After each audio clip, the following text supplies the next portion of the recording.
Good morning. 3 weeks out from Grindstone 100.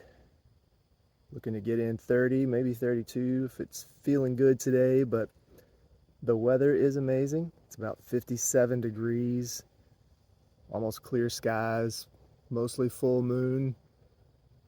Um, yeah, totally different from last week's sweat fest. It was about 20 degrees hotter and humid.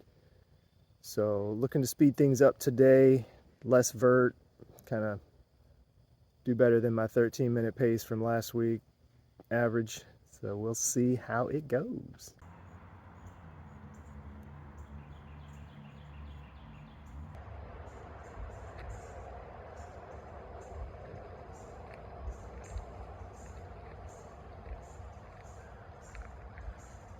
Well, that run, which is now a week ago, was pretty enjoyable.